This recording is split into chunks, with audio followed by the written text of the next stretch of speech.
Hey there friends, it's Missy again. Thanks so much for stopping in today. I'm back with a new layout for the Paige Evans design team, and I'm going to start this layout with some Bloom Street papers, and I want to use this scalloped paper. I've used parts of the other side of it, but I haven't used these scallops yet, and I pulled out some other papers. A couple of these papers are from the Truly Grateful collection, and I was just trying to go for different pinks.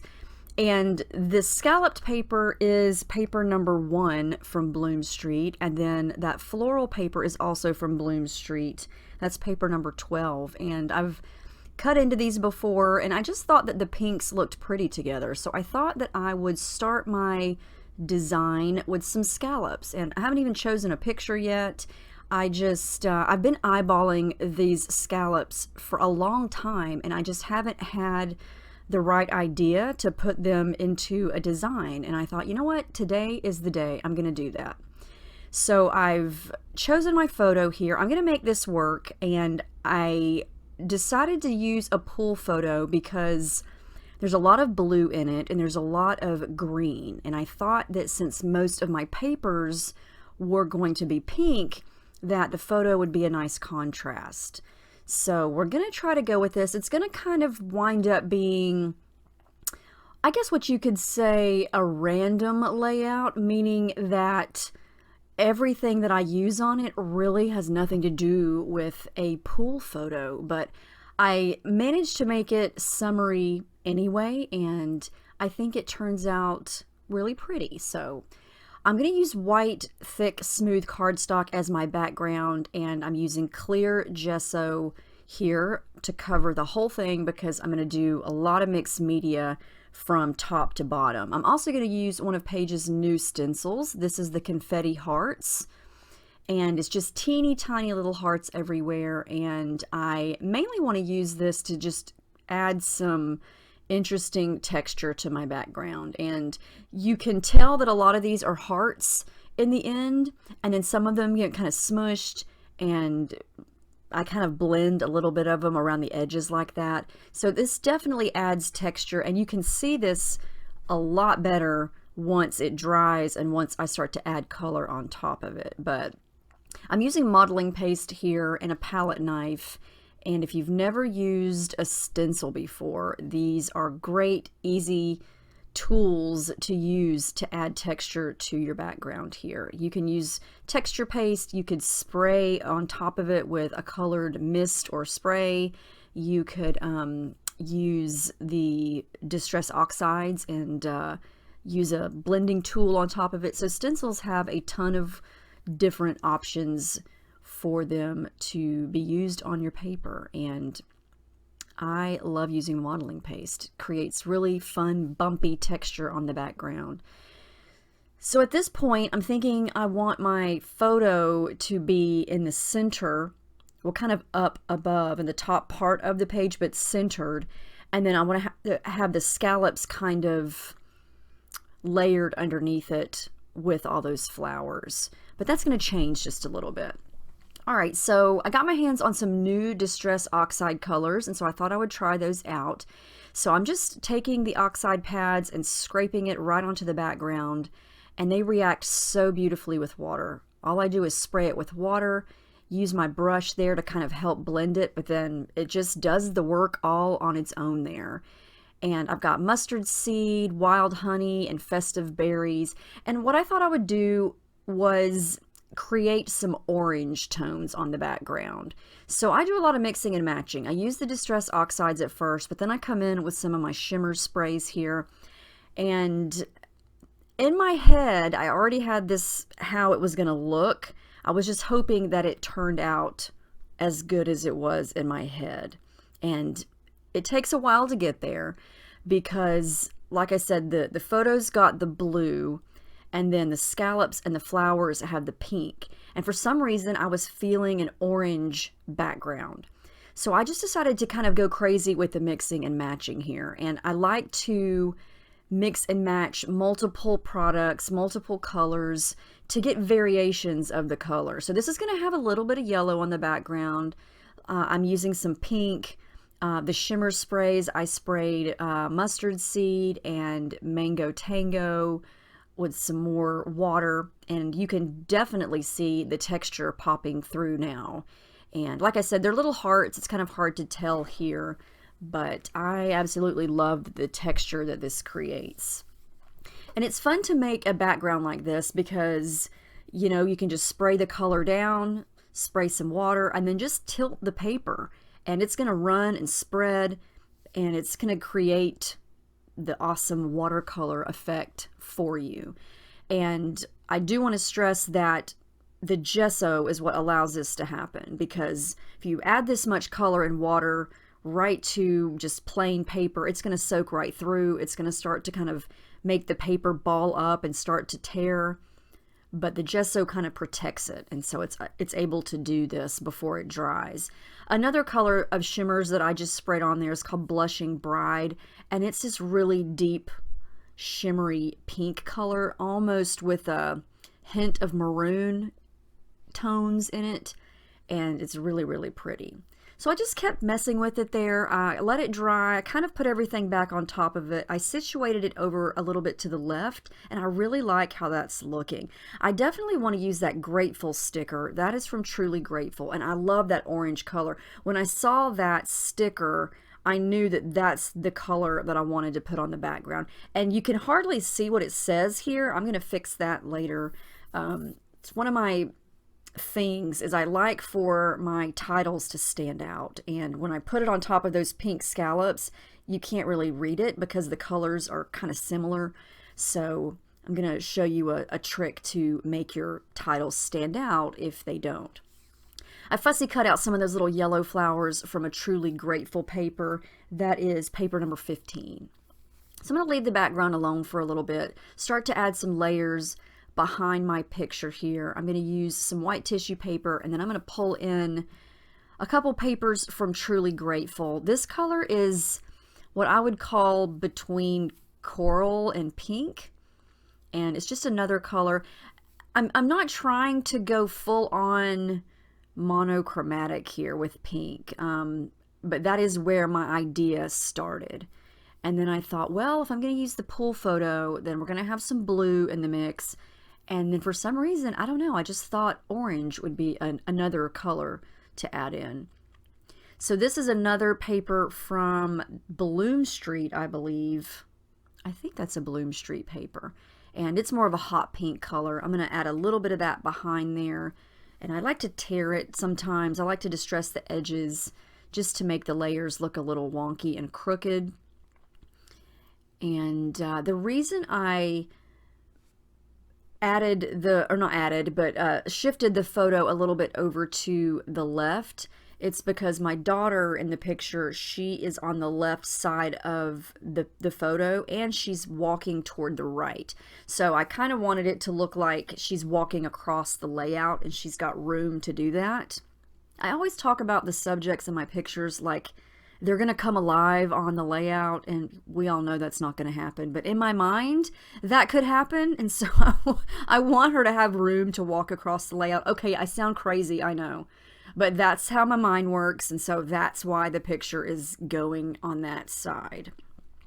So here's where I get a little bit daring and thought, okay, I could mess the layout up by doing this, but I decided to add some blue to the background, and I'm using Shimmer's Jenny B Blue, which is my all-time favorite blue, and I thought I would just add some splatters. So that's all I did here because I wanted to echo the blue that's in the photo.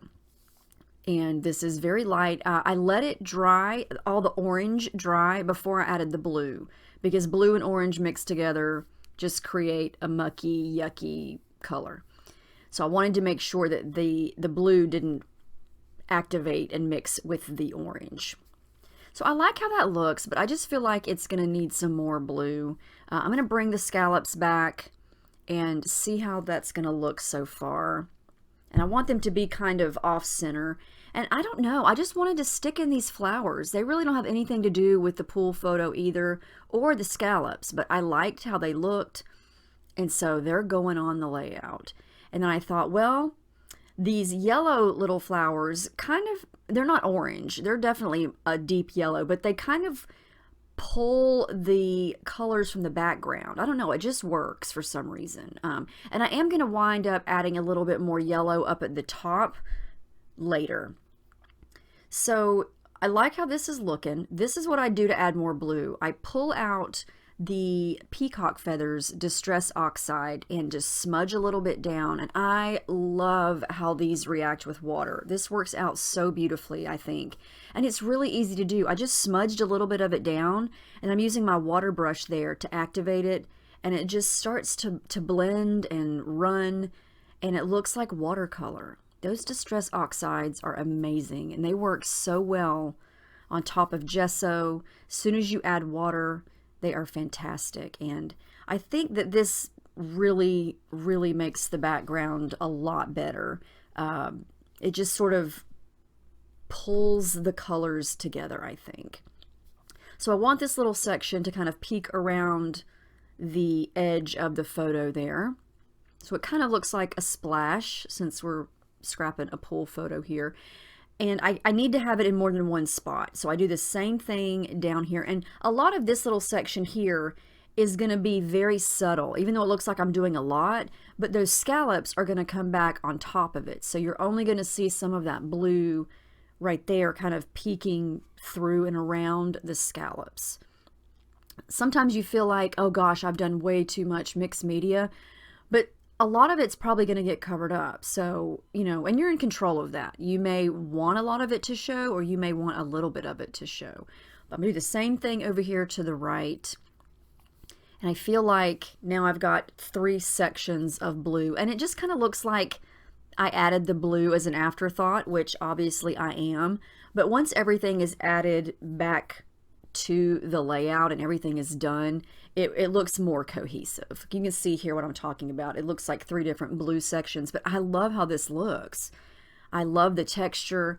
I love the wonky shape of the orange and the pink kind of coming from the top to the bottom. And I'm just showing you there that I machine stitched through the top parts of the scallops. And in the end, you can't even really tell that I did that, so it's not even a big deal. I just thought it would add some texture, and I used white thread, and it really doesn't even stand out, but that's okay. And I thought that it would be cool to leave the end threads loose and messy, but they just get on my nerves because I keep hitting them and pulling them, so I wind up cutting those off. You really can't even see them anyway, so not a big deal.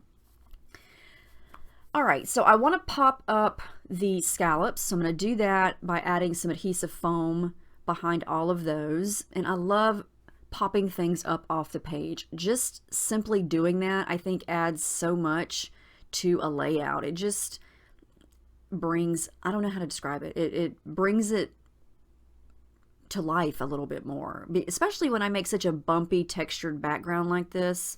It helps to pop things up off the page because it's hard to get things to lay flat because the paper's a little bit warped and things are a little, you know, it's not flat. So popping things up makes it a little easier to attach these things. So this is pretty much how the design is going to go, but I still want to add more pops of the blue, and I want to do that by adding more texture. And so my go-to thing for color and texture is thread. And so I'm going to mix 2 different colors of thread to layer in a couple spots. And I feel like this is the perfect color because I didn't have the exact blue that I wanted. So I mixed 2 different colors together and it created the blue that I wanted. So it worked out great. And so I tucked some underneath the right of the photo there where those 2 pink flowers are layered, and then some down here on the lower left where the big pink flower is.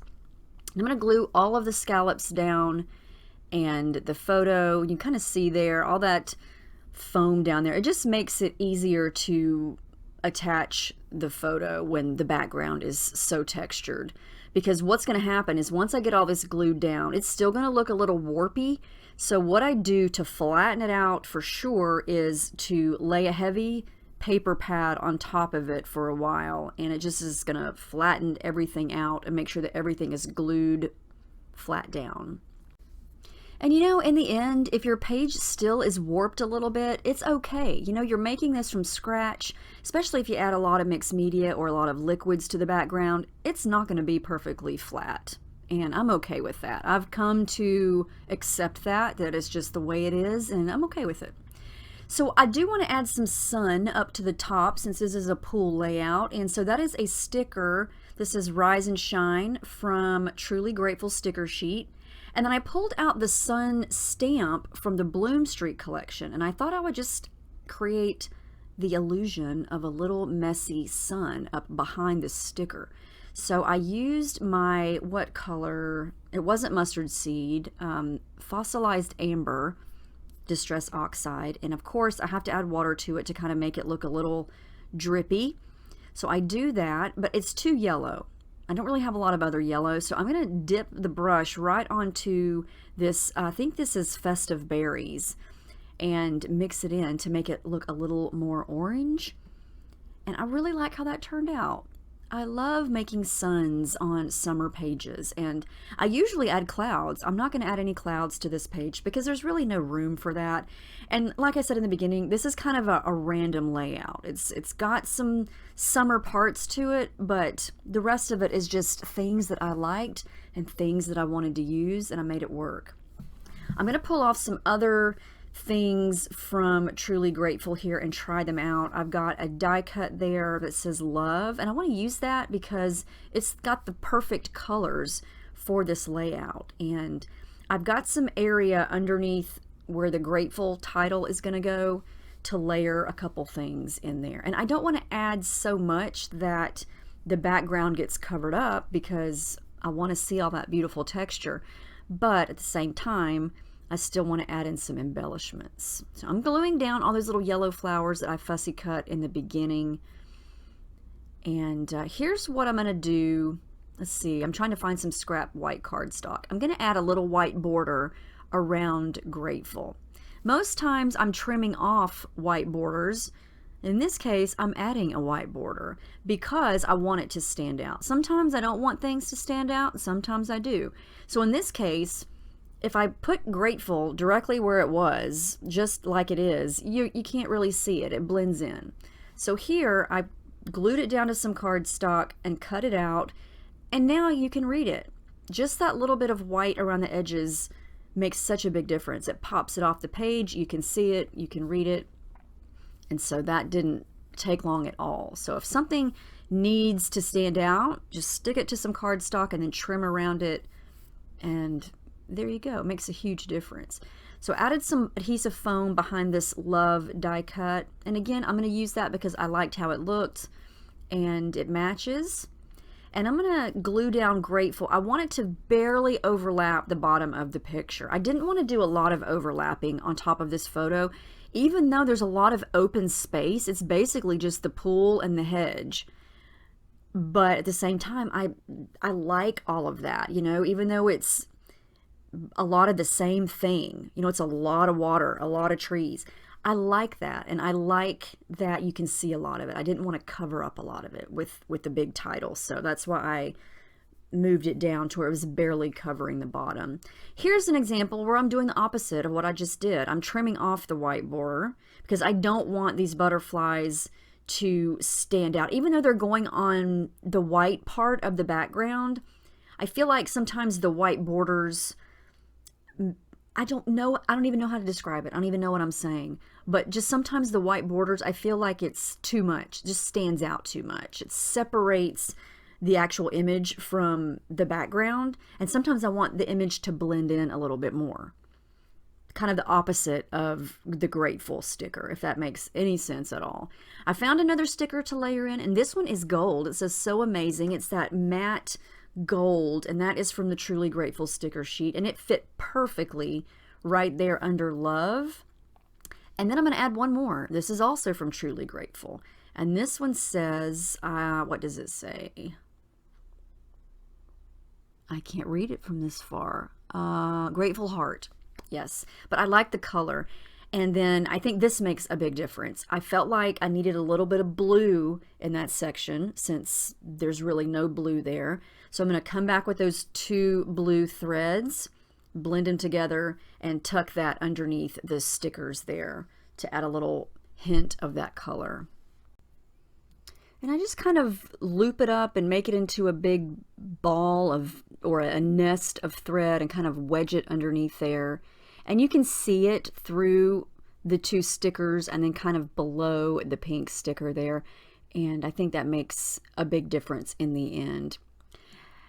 I decided to do a little small detail here, and this is the outline of that So Amazing sticker. And I thought that I wanted to bring a little bit of the gold around the photo, so I trim off the outer edge and kind of tuck this in at the top and then on the left. And this is just a very subtle piece of gold around the photo here. In the end, it doesn't make a huge difference, but I felt like I want to add a little bit of gold around the photo, and that's the only thing that I had that had the gold on it, pretty much. So I thought, well, it's the outline of the sticker, but you can still use it. So I cut it, or cut around it, trimmed it out, and then cut it in half, and then glue it to the side and the top of the photo. So it kind of looks like another layer is tucked under the photo there. Now I'm going to come back in with a couple more of the gold elements from this sticker sheet from Truly Grateful, these little tiny gold hearts, and I just add a couple of those in a few spots just to, again, scatter more pops of gold around the page. And I do add glue because even though they're stickers, nothing is going to stick to gesso and then modeling paste, and things are just so bumpy. I like to make sure that I glue that down. Then I get the bright idea to add some gold splatters, and at least I covered my photo this time. The last time I did this, I got a big gold splatter on my photo, so I splattered some gold around. And then last thing I'm going to do is come in with my journaling, and I'm going to do it right over here to the right where there's some smooth area, because that's one thing about a textured background is, you know, you can't really write your journaling over it. So I made sure to find a little smooth spot there. But anyway, I added the date. That's the final layout. I really love how this turned out. I was very pleasantly surprised by how well the color scheme worked out in my mind, and then it actually turned out okay. I am glad that I added some blue to the background. I think it makes such a big difference. But I took a lot of close-ups here. I hope you guys enjoyed this. I hope it gives you some kind of idea or some inspiration to try on your next layout. I hope it inspires you to try some mixed media, because there's so many different ways to add mixed media to a layout. And you know me, I love getting all kinds of messy, but there are ways to do it to where you don't have to get super messy. But anyway, let me know if you have any questions, and I hope you guys have a great weekend, and I will see you in my next video. Thank you so much for watching.